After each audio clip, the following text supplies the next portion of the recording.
Perdão que eu tô sem um pouco afônico hoje, mas boa noite, Ceni. Como é que você vê esse Bahia no G4? Pelo menos dorme no G4 até outros jogos de amanhã. E as suas considerações sobre a partida de hoje? Sobre a posição eu não me apego tanto, porque isso vai mudar logicamente até o fim da rodada, né? Mas para mim o sentimento que eu fico é de ver um time que fez um belíssimo jogo, um primeiro tempo fantástico, controle absoluto, total do jogo, cedeu pouquíssimas chances ao adversário, trabalhou bola, tocou, cometeu alguns erros ainda de passes, onde sofre transições e aí acaba se desgastando muito o time, né? Nós temos que melhorar essa qualidade de cada vez acertar mais passes, dar menos transições, perdemos muitas bolas no primeiro tempo. Mas deu gosto de ver um jogo assim que eu acho que o torcedor, acho que até vocês viram um jogo vistoso, bonito, com chances de gol. Eu acho que nós merecíamos até um placar mais elástico, especialmente no primeiro tempo, e também alguns bons contra-ataques no segundo tempo. Mas eu vi uns jogos que dá gosto, independente do número de pontos, posição na tabela, mas um jogo que deu prazer. A gente vai dormir acho que assim com a alma lavada, com a cabeça tranquila, que foi um bom trabalho. Rogério, boa noite. A mudança na equipe, quando você entra com o Everaldo, uma situação tática ou pelo bom jogo que ele fez no segundo tempo, quando ele entrou contra o Vitória? Os dois. Eu acho que o Everaldo jogou muitos jogos nessa função, o Everaldo Tassiano, né? Depois ele teve a lesão, machucou, tá voltando, readquirindo forma. Eu fiquei bastante na dúvida entre começar com o Biel, começar com o Everaldo para o dia de hoje. Mas achei que seria mais interessante botar esses dois jogadores um pouco mais próximos à área, ter mais peso na área, mais chance de gol. Tentar fazer com que o Tassiano se movimentasse um pouco mais para fora, ora o Tassiano, ora o Jean, o Juba na posição, a última vez tinham jogado acho que o Rezende, mas o Juba vai mais nessa função, então a gente consegue dar um equilíbrio um pouco maior, né?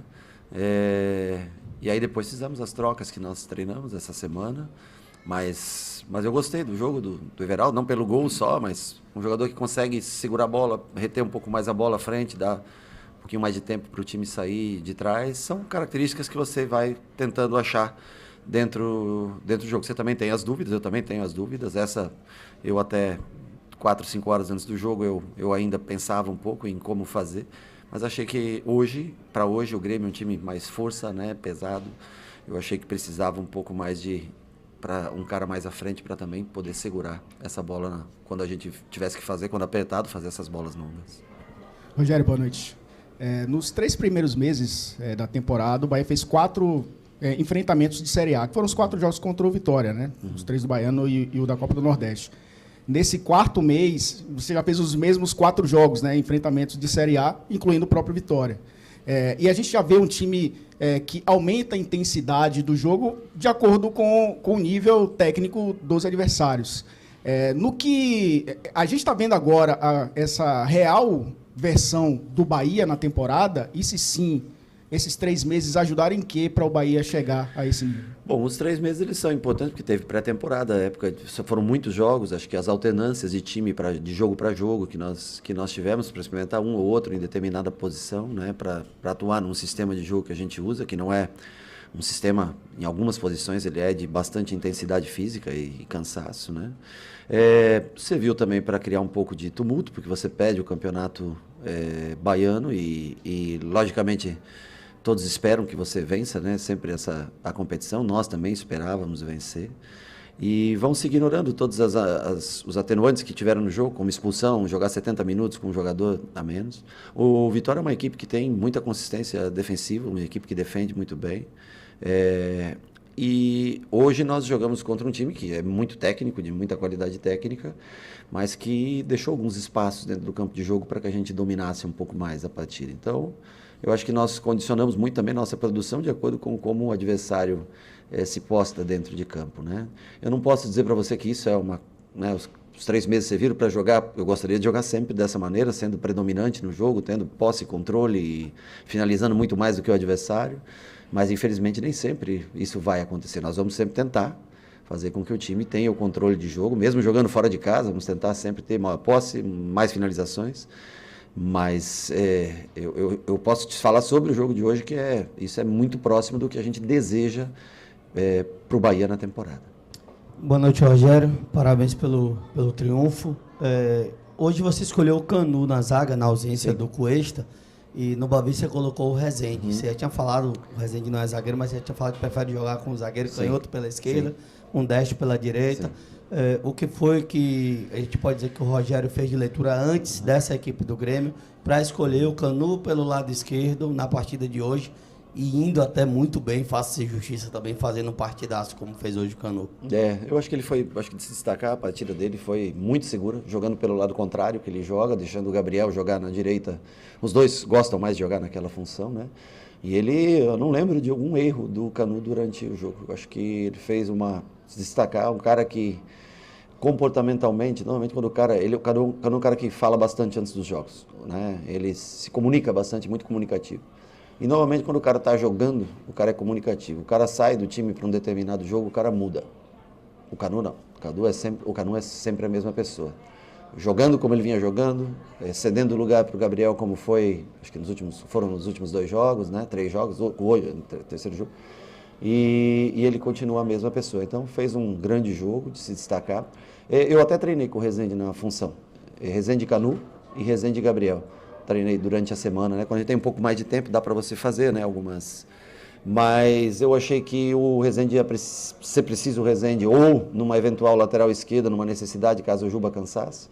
E tinha quase certeza que seria necessário no primeiro volante, quando a gente estivesse numa reta final de jogo.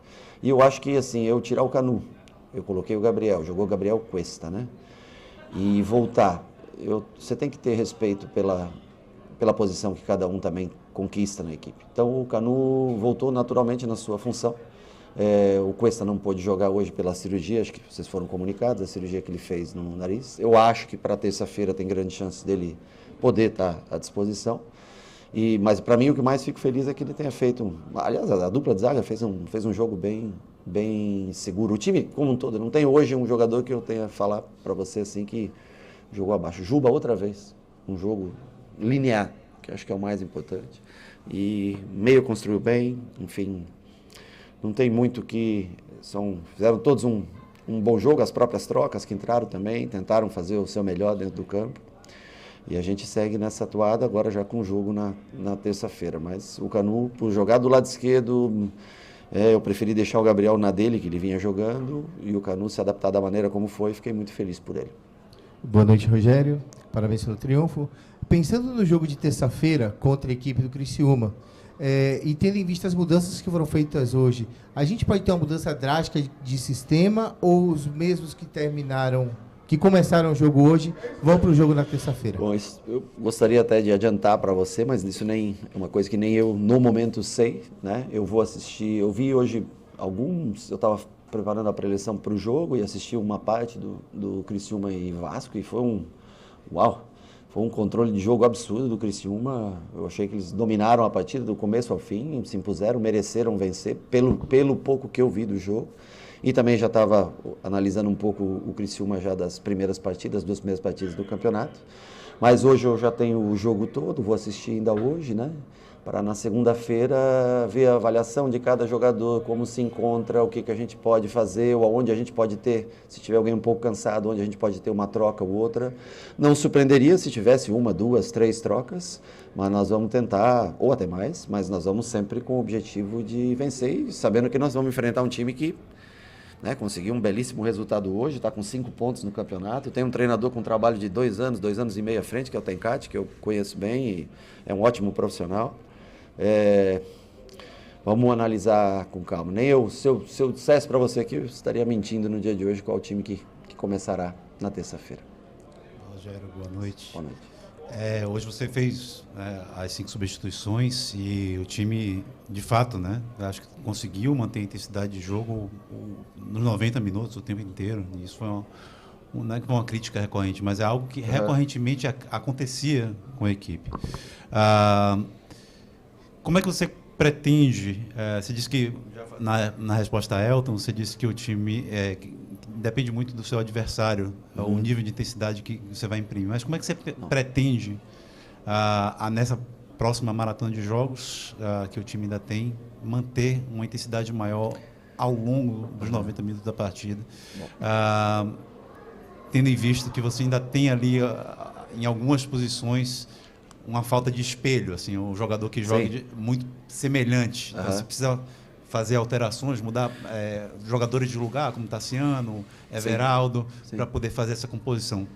Como é que você pretende fazer isso? Não é que a gente muda a intensidade de acordo com o adversário. Mais ou menos a gente muda a maneira de posicionar, de como construir, para a gente ver qual lado a gente escolhe para sair, ou com uma simetria, como foi hoje, muitas vezes saindo em construção a 4, coisa que a gente quase não tinha feito, mas no segundo tempo, principalmente escolhendo o lado para construir, o outro lateral fechando. É mais esse tipo como o adversário joga, se vem com 3 homens no meio, 4 homens no meio, 2 homens no meio. Acho que é mais sobre isso que a gente fica feliz em analisar o adversário. Hoje, por exemplo, nós analisamos o Grêmio. E o Grêmio não tinha jogado com 3 volantes, né? Se você for pensar, né? O Edenilson, colocando o Edenilson, seria um 4º homem de meio, né? Mas o Edenilson já acabou jogando mais pelo lado direito, fazendo acompanhamento, e os 3... O Grêmio normalmente joga com 2 homens de meio, 2 pontas, um 10 ou 2 9 ou 2 10, enfim, trocando na frente, né? E eles mudaram para o jogo de hoje, a gente teve que analisar um pouquinho no começo do jogo para entender um pouco como funcionaria. Então é mais nesse sentido, né? E assim, um jogador que não tem muitos substitutos, é mais o Cauli, sabe? O Cauli é o cara que a gente não tem um jogador assim, aí tem que mudar realmente o sistema, joga com 9 centralizado e 2 caras mais de lado quando a gente faz esse tipo de troca. Mas mesmo assim, acho que nós conseguimos nos assentar bem dentro do campo. A diferença é que com o Tassiano e com o Everaldo você tem altura e um pouco mais de força. E quando você tem, por exemplo, Ademir, Biel, jogadores assim, você tem mais 1 contra 1, velocidade, e perde um pouco a referência na frente se mantivermos 4 homens no meio. Então, é esse tipo de análise, olhando o adversário, que a gente tenta fazer para encontrar sempre uma equipe que seja competitiva. Rogério, boa noite. Apesar do placar enxuto, uma vitória, um triunfo contundente. Sim. Quem viu o jogo não vai questionar o fato do Bahia ter vencido o Grêmio. Então, apesar de enxuto, um resultado contundente. Mas o Bahia tem sido contundente nos jogos da Fonte Nova, tem sido dominante nos jogos da Fonte Nova. Foi assim com o Fluminense após a parada, a volta para o jogo. Foi assim novamente hoje. Mas tem variado, tem tido oscilações nos jogos fora de casa. Essa ainda é a busca de, como você falou do Juba, que ele tem sido linear. A busca é por ser uma equipe linear, tanto dentro quanto fora. Eu não estou falando de posse de bola, não estou falando de domínio do jogo, mas de jogar de uma forma onde você tenha possibilidades iguais, tanto defendendo quanto atacando, para a sua equipe. Parabéns pela partida de hoje, onde o time foi ao ataque, mas também não deu brecha na defesa, então a gente tem que parabenizar. Do mesmo jeito que a gente critica, né? A gente também tem que elogiar quando se faz necessário. Eu acho que a gente tenta, mas às vezes o adversário se impõe sobre você, né? Não é sempre que você consegue. Outra coisa, tem equipes tão boas ou até superiores a gente dentro do Campeonato Brasileiro, né? Então, por exemplo, contra o Inter, eu também queria ter controlado o jogo, e nós não conseguimos controlar o jogo contra o Internacional. Contra o Vitória, eu acho que nós até controlamos, mas muito lento, né? Eu acho que também o que envolve muito é a temperatura, o gramado. Aqui é um gramado rápido, né? A bola corre mais fácil, né? Você tem mais controle do jogo. Em gramados mais pesados é mais difícil. E o time jogou numa velocidade muito baixa, só foi jogar numa intensidade maior. Primeiro, segundo tempo, quando a temperatura baixa, o sol vai embora. E as trocas fizeram com que o time reenergizasse e começasse a jogar num volume mais alto, né? Hoje já não. Hoje, 9 horas da noite, uma temperatura mais amena, o time consegue girar mais rápido, o gramado mais liso, mais rápido. E tem o efeito do outro time, que às vezes você tem um time tão bom quanto o seu, ou melhor, a casa, a torcida, tudo isso influencia, né? Não deveria, mas influencia psicologicamente no jogo. Vamos tentar melhorar também fora de casa, tentar chegar mais ao gol adversário, mas normalmente quem joga em casa acaba controlando, né? Não sei, deve ser um efeito mais psicológico, o conhecimento do gramado e tudo, mas acaba sendo um pouco mais dominante. Boa noite, gente.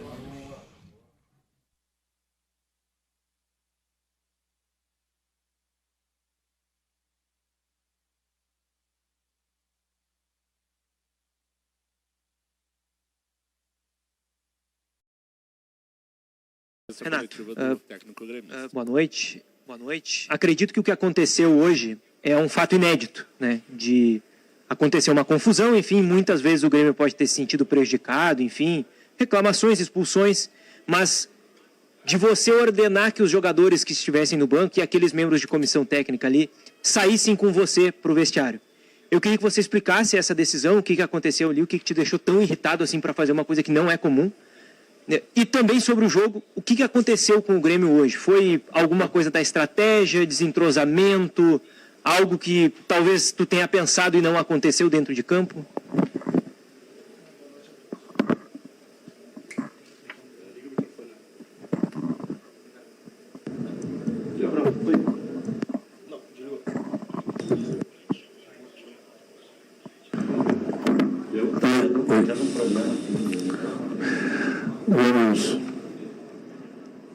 Vamos por parte.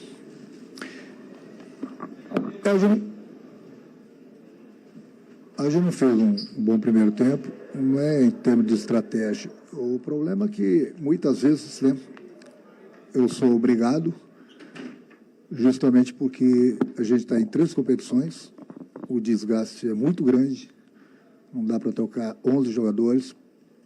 Pelo Grêmio ser grande, a gente entra nas competições para vencer sempre. Eu tenho mesclado o time e colocar 11 jogadores diferentes, sabe que Campeonato Brasileiro, um campeonato longo, um campeonato difícil, a gente precisa pontuar. Da mesma forma, a Copa do Brasil, Libertadores, você vê, nessa semana a gente tem as 3 competições. E muitas vezes tem que colocar, como aconteceu hoje, praticamente meio time ainda que jogou na Libertadores na Argentina, e o adversário se aproveitou. Se aproveitou porque o Bahia não tem culpa, mas o Bahia não jogou durante a semana. O Bahia ficou só esperando o Grêmio. Aí tem esse desgaste, aí eu sou obrigado a trocar, e nem sempre eu tenho jogadores com as mesmas características, um pelo outro. E é lógico que o time sente o entrosamento e sente o cansaço. Então a gente não teve bem no primeiro tempo. Fiz as trocas no segundo tempo, coloquei mais velocidade, nós melhoramos na segunda etapa. Mas infelizmente não foi o suficiente para a gente, pelo menos, conseguir um empate. Isso é uma parte da tua pergunta. Agora vamos à outra parte que você me perguntou por que eu tirei o time. Bom, eu tirei o time para não ser expulso e para que o time do banco, quero dizer, e para que ninguém mais fosse expulso. Porque, vamos lá, o seu Jailson Macedo de Freitas, ele é o diretor de arbitragem da Federação Baiana. Ele estava onde ele não poderia estar, do lado do quarto árbitro. O quarto árbitro não viu nada. Quem viu foi ele, diz ele que viu o Diego falando uma coisa. Ele estava num local que nem poderia estar. E o Diego não falou absolutamente nada. Aí você quer que eu continue deixando meus jogadores aí para mais alguém ser expulso? Ou eu mesmo ser expulso? Aí não dá. Primeiro tempo, o Soteldo sofreu uma falta que o adversário quase quebrou ele. Ele mandou o jogo seguir, o Braulio. O segundo tempo aconteceu a mesma coisa com o Franco. Ele mandou o jogo seguir. Aí eu pergunto, ele não está vendo esse tipo de falta? A gente está cobrando dele que os jogadores do Bahia toda hora estão fazendo cera. E ele está apontando o relógio para a gente, dizendo que vai descontar. Aí teve várias substituições no segundo tempo, fora a cera que o Bahia fez. Ele deu 6 minutos. Bom, aí a gente tem que parar para pensar. E eu estou até calmo para explicar. Mas a gente tem que parar e pensar no futebol brasileiro até onde a CBF, até onde o CNM quer que o campeonato ande naturalmente. Ou será que a gente tem que procurar dar mais atenção para o presidente do Botafogo pelas entrevistas dele? Uma pessoa que é diretor de arbitragem da Federação Baiana, do lado do quarto árbitro. Ele que apontou e mandou expulsar o Diego, onde ele nem poderia estar. 6 minutos. Aí, se eu mando meu time fazer cera, eu sou antiprofissional. Eu não mando meu time fazer cera, eu mando meu time jogar futebol. E hoje a gente viu aqui que tinha que ter, no mínimo, 10 minutos de desconto. Ele deu 6. E aí, no presidente da arbitragem da Bahia, expulso o jogador do banco, onde ele nem poderia estar aí. Aí eu pergunto para vocês querem que a gente leve o futebol brasileiro a sério? Sério mesmo? Eu estou aqui por vocês, porque eu nem deveria estar aqui dando explicações. Porque se depender do presidente, o presidente me der uma ordem, vai só a molecada disputar o Campeonato Brasileiro. A gente vai fazer os pontos necessários e botar os moleques. Já que na quarta rodada, a gente já está vendo, já vimos aquilo que aconteceu no jogo contra o Vasco. E a gente está vendo em outros jogos o que vem acontecendo. Na quarta rodada. Até quando? A gente trabalha a semana toda, a gente está vivendo dentro de avião, dentro de hotel. Eu procuro dar o maior valor para o Campeonato Brasileiro. E os 2 jogos que nós jogamos fora de casa, vocês viram o que aconteceu. Hoje aqui, aí é demais, né? É demais. Um ex-árbitro, presidente de arbitragem da Federação Baiana, do lado do quarto árbitro, onde ele não poderia estar, e vai fazer o nosso jogo. E vai fazer o nosso jogo contra o Operário. Aí eu pergunto, como é que pode um negócio desse? É uma esculhambação ou não é uma esculhambação? É da mesma forma se a gente colocar o nosso presidente da Federação, da arbitragem lá, o Adri. Imagina o Voade na beira do campo, do lado do quarto árbitro, no jogo do Grêmio, ou do Internacional, no Beira-Rio ou na Arena. Foi o que aconteceu hoje aqui. Aí como que vocês querem que a gente leve a sério o futebol brasileiro? A gente trabalha, fica longe das nossas famílias, dentro de avião, dentro de hotel, trabalho, procuro valorizar o Campeonato Brasileiro, procuro botar meio time em campo, depois de 3 dias de uma batalha lá na Argentina, meu time cansado, podendo perder jogadores para a próxima partida, para a gente ver isso que aconteceu hoje aqui de novo. Ou a CBF toma vergonha na cara, ou o CNM toma vergonha na cara, porque nós estamos na quarta rodada. E não é só o Grêmio que está gritando. E eu tenho visto praticamente todos os jogos da Série A e da Série B. Não tem só problema no jogo do Grêmio. Mas hoje foi demais. Ou se dá um jeito de uma vez por todas, ou eu vou começar a falar para os meus jogadores serem mais malandros dentro do campo. Fazer cera, provocar o adversário, botar o Voade lá na beira do campo. Como que é isso? E está lá. Está ele lá. O seu Jailson Macedo vai fazer o nosso jogo contra o Operário. Aí sim ele tem o direito de estar onde ele vai estar. Aí ele tem direito. E hoje?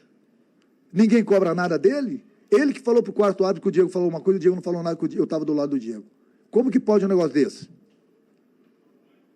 Botar o Voade lá na beira do campo, se o cara falou não, expulsa lá o cara. Esse é o futebol brasileiro.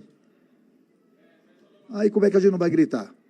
A gente trabalha para ver isso aí. Aí chega uma hora, né, que, né, cansa. Não dá. A gente quer levar a sério, quer trabalhar, dar moral para o Campeonato Brasileiro, dar moral para a arbitragem. É isso. Vocês querem que fale mais o quê? Eu tirei todo mundo dali, não me arrependo, faria tudo de novo, para eu não ser expulso. Tomei um cartão amarelo certo até agora, por quê? Porque eu fui reclamar com o quarto árbitro, 6 minutos só de desconto. Olha por que eu tomei o cartão amarelo. Aí vem um presidente da arbitragem da Federação Baiana, manda expulsar um cara onde ele nem poderia estar. Aí é demais. Aí realmente o sistema não dá, né? É nadar contra a maré. Mas ali o presidente está aqui, por mim, faço os pontos necessários e põe os moleques para disputar o Campeonato Brasileiro. Já aqui, né? Vem de cima, de baixo tem que fazer a mesma coisa, então. É isso, simplesmente isso. Estou aqui em respeito a vocês, em respeito ao meu clube, ao presidente, porque eu nem deveria estar aqui. Vocês não têm culpa de nada. Mas a gente precisa se manifestar, a gente precisa gritar, porque amanhã depois vai acontecer em outro jogo, aí ninguém vai falar, mas está vendo, aconteceu de novo, e de novo, ano passado vinha acontecendo, e é o futebol brasileiro. Renato, boa noite. Teve os problemas do Grêmio no jogo contra o Vasco. Hoje foi uma arbitragem que, no mínimo, irritou os jogadores, não só do Grêmio, mas do Bahia. A gente viu cerca de 8 cartões amarelos por reclamação, algo que fazia muito tempo que eu não via. O Campeonato Brasileiro tem as acusações do John Textor, que são umas suspeitas levantadas, que vão ter investigações, né? São coisa séria, chegou no Senado, enfim. Por onde passa e o que se pode ser feito, na tua visão, para melhorar a arbitragem do futebol brasileiro, que virou protagonista do lado ruim do campeonato desse ano? Desse ano? Você está sendo gentil, hein? Desse ano. Não sou eu que tenho que ver essas coisas. Lá atrás, eu já falo isso há mais de 10 anos, os árbitros têm que ser profissionais, a CBF tem que pagar os árbitros, eles têm que treinar como jogadores treinam durante a semana. Eles precisam treinar, ir para a sala de aula. Todo dia. O jogador vai para o campo todo dia, eles vão para a sala de aula estudar. A CBF paga eles têm que ser profissionais. Não pode o cara, durante a semana, trabalhar, fazer alguma coisa, e do nada, sai do trabalho, eu vou lá pitar aquele jogo importante, 50 mil pessoas no estádio, errou, e segue a vida. Como é que é isso? Segue a vida. Se você for começar a punir a arbitragem, por cada erro que eles têm nos jogos, tem que ter mais de 800 árbitros no Campeonato Brasileiro. E olha que eu sou um cara que defende a arbitragem. Eu defendo a arbitragem. Mas eu trabalho com o meu grupo durante a semana toda. Já falei, a gente vive o maior tempo dentro de avião, dentro de hotel, longe de nossas famílias, longe do nosso lazer, longe do nosso hobby. É a nossa profissão. Para chegar no dia do jogo, trabalhar e dar alegria para o nosso torcedor e ver isso, estou cansado. Estou cansado, mas todo ano é a mesma coisa. A gente grita. Não sei. Isso aí com a CBF, com o CNM. Você tem que prestar atenção. E não acabou a rodada ainda. Amanhã tem mais. Não é só o Renato que está gritando, daqui a pouco outros vão gritar toda a rodada. Eu tenho visto o que tem acontecido nos outros jogos, da Série A, da Série B também. Eu vejo jogos. Não sei. É isso aí. Renato, além dessa explanação a respeito da arbitragem, o Grêmio e você vão fazer algum pedido para a arbitragem nos próximos jogos, mas mais especificamente sobre o Jailson, que vai apitar o jogo do Grêmio contra o Operário na Copa do Brasil? Vai existir algum pedido para que ele não esteja lá, alguma coisa nesse sentido? E também se você falou aí sobre colocar os jovens no Campeonato Brasileiro em caso de continuar sobre suspeição, como você falou. Qual a prioridade do Grêmio no Campeonato Brasileiro a partir de agora que você disse isso? Não, ele não é árbitro do jogo, ele é assessor. Lá, não, mas tudo bem. Eu que vou aí com o presidente do clube, aí eu não sei, mas lá ele vai estar no lugar que ele pode estar, porque ele está escalado. Ele não podia estar hoje aqui, ainda expulsou um jogador meu. Como é que pode um negócio desse? Como que pode? É a mesma coisa um torcedor gritar para o quarto árbitro, o quarto árbitro expulsar, falar para o Braulio e expulsar um jogador meu do banco. Como que pode um negócio desse? É inacreditável o futebol brasileiro. É inacreditável. É a mesma coisa, para você ter uma noção, o torcedor às vezes está em casa, mas quem é o Jailson? Quem é o cara? Qual é o trabalho dele? É a mesma coisa a gente colocar o Voad lá do lado do quarto árbitro, dos jogos da Arena, ou dos jogos do Beira-Rio, do lado da arbitragem. Não pode estar aí. Para você ver como que é o futebol brasileiro. Tem como. Os jovens, nós temos 3 competições. A gente leva a sério, sempre levou, nós sempre vamos levar a sério as 3 competições. A gente está pagando um preço muito alto para cada 3 dias colocar um time em campo. Preço muito alto. Daqui a pouco a gente vai perder jogadores porque não dá para trocar 11. Aí quando eu falo assim de botar os garotos, daqui a pouco continuar no Campeonato Brasileiro para quê? Para ter esse desgaste, perder jogadores importantes para uma Copa do Brasil ou para uma Libertadores, para ver o que anda acontecendo no campo. O Grêmio é grande, o Grêmio tem uma torcida muito grande, o Grêmio é muito forte nas competições. E a gente leva a sério, trabalha todo dia justamente para chegar lá no campo e realizar o nosso trabalho. Mas não deixam. Não deixam. Essa de hoje que o cara não poderia estar no local, do lado do quarto árbitro, expulsar um jogador meio do banco, é o cúmulo do cúmulo. Não tem explicações, não tem. Eu queria que, não sei quem da CBF poderia explicar, o CNM poderia explicar. Você tem que perguntar para esses caras que eles têm que responder essas perguntas. O que esse cara estava fazendo aí do lado do quarto árbitro? Ainda expulsou um jogador meu. É nadar contra a maré. Não dá. É triste para o futebol brasileiro. É triste. É muito triste. Para você ver como é bagunçado. Bagunçado. Para um cara estar do lado do quarto árbitro, onde ele não poderia estar. E ainda expulsa um jogador meu. Pô, aí, sinceramente, é demais. É demais. Minha vontade é pedir demissão, tirar férias e ir para a praia. Sem sacanagem, porque a gente trabalha para ver isso que anda acontecendo no futebol brasileiro. E o pior não é isso. O pior é que ninguém explica isso. É o trabalho de vocês aqui, quem está aqui na Bahia, Rio, São Paulo, Porto. Você tem que perguntar para quem é o responsável, por que o Jair estava do lado do quarto árbitro e aí expulsão já do meu. Essa que é a pergunta que tem que fazer. Alguém tem que responder isso. Alguém tem que responder isso. Não estou reclamando por cada derrota. O Bahia mereceu ganhar. Uma coisa, outra coisa. Agora eu vou ter um jogador a menos lá na próxima rodada, porque nós tínhamos uma pessoa do lado do quarto árbitro que falou, ó, o Diego tem que ser expulso. Expulsou. Um cara que não poderia estar aí. Então, é o trabalho de vocês. Infelizmente, vocês têm que chegar e perguntar para alguém que é responsável o que essa pessoa estava fazendo lá na beira do campo, do lado do quarto árbitro. Ponto. E não adianta a pessoa responsável se esconder. Ela tem que explicar isso. Ou eu mesmo pergunto para o Jailson agora no jogo lá contra o Operário, vou perguntar o que você estava fazendo lá na beira do campo. Que você não podia estar lá. Hoje você pode estar aqui, você está escalado. Lá você não estava escalado. O que você estava fazendo lá? E ainda expulsou um jogador meu. Ou eles vão me perseguir agora por causa disso? Vão me perseguir? Bom, aí o barulho vai ser maior, pode ter certeza. Renato Gaúcho, Léo Bala, da Band. Você tem uma vasta experiência no futebol brasileiro, sabe das dificuldades também da arbitragem, né?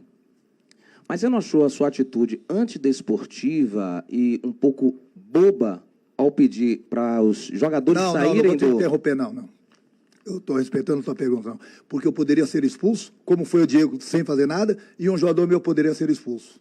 Mas tinha necessidade de você retirar, mandar sair todos os jogadores, sim, para não perder toda ninguém. A sua comissão técnica, sim, não é atitude antidesportiva, sim, é isso? Não, antidesportivo? Claro. Antidesportivo? Tentar isso, antidesportivo. E por que você não comenta o que aconteceu durante o jogo aí? Que essa pessoa estava lá na beira do campo, não poderia estar, e expulsou meu jogador. Isso é o quê?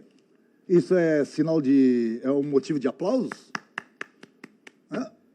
Motivo de aplauso? E eu faria tudo de novo, para não ser expulso, prejudicar meu clube, e para não perder mais nenhum jogador meu na beira do campo. Aí você quer ver um cantinho da moeda, não está vendo os dois lados da moeda. Atitude antiesportiva, pô, realmente, você está de parabéns.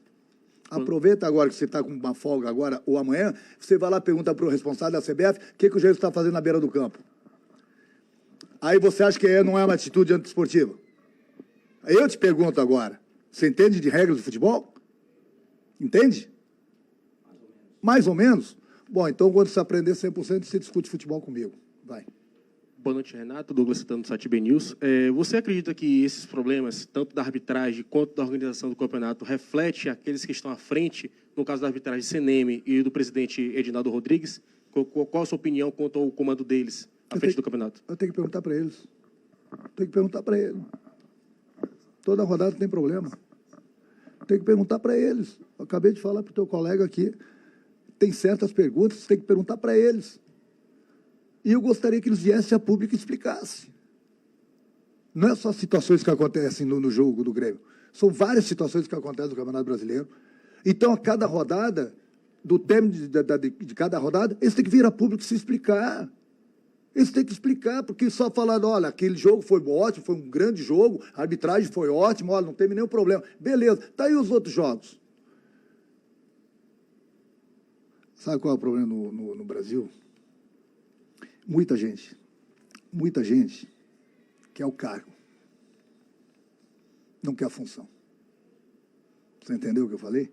Eles querem o cargo, é a vaidade, mas não querem executar a função. Esse que é o problema do futebol brasileiro.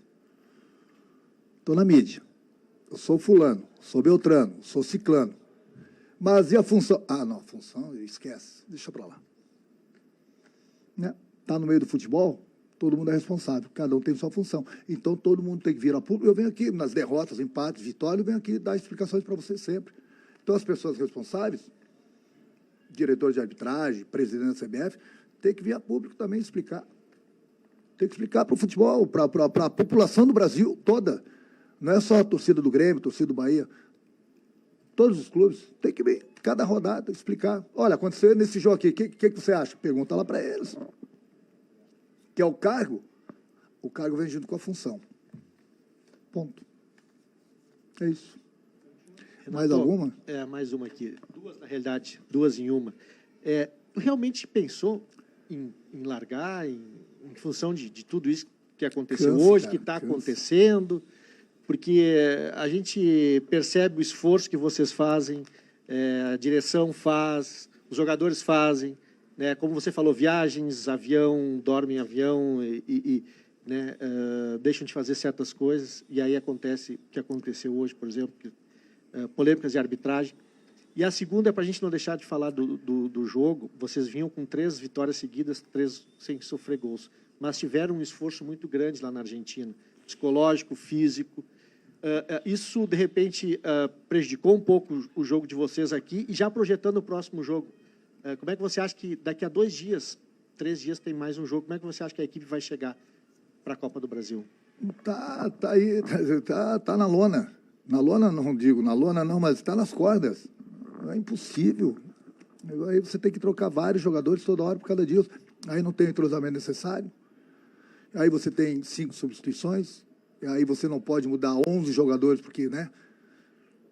De repente tem que ter um certo entrosamento. O desgaste é muito grande. Daqui a pouco a gente pode perder um jogador justamente por lesão. Quando não perde por cansaço, muitas vezes eu tiro o jogador. Mais 3, 4 jogadores estavam me pedindo, implorando para sair do jogo hoje. Eu falei, não tenho mais substituição. Me dá pena de ver meus jogadores. E eles estão muito bem fisicamente, mas o desgaste é muito grande. O desgaste é muito grande. Se o adversário ainda jogasse no meio da semana como a gente jogou, mas o Bahia não jogou. O Bahia não jogou, aí ficou esperando a gente. Um desgaste tremendo. Vamos agora para o Paraná, vamos viajar agora a noite toda, sair daqui 2h30 da manhã, vamos chegar lá em Curitiba, 5, 6 horas da manhã. Não é o mesmo sono, não vai ser o mesmo sono da noite. E aí, na terça-feira, a gente tem mais uma batalha, mais uma competição. É difícil, é difícil. Né? Mas que aí o Bahia ainda não joga durante a semana. Não sei por que não jogou, uma outra competição, não sei. Aí o Grêmio, para cima e para baixo, desgaste. Aí você me perguntou na primeira pergunta se eu pensei mesmo em parar. Já pensei várias vezes. Mas eu preciso trabalhar. Mas chega uma hora que cansa. E eu estou falando hoje, como treinador do Grêmio, mas pode ter certeza que 90%, no mínimo, de treinadores pensam da mesma forma que eu. Alguns se manifestam, alguns têm medo de se manifestar e alguns não querem se envolver. E os problemas continuam.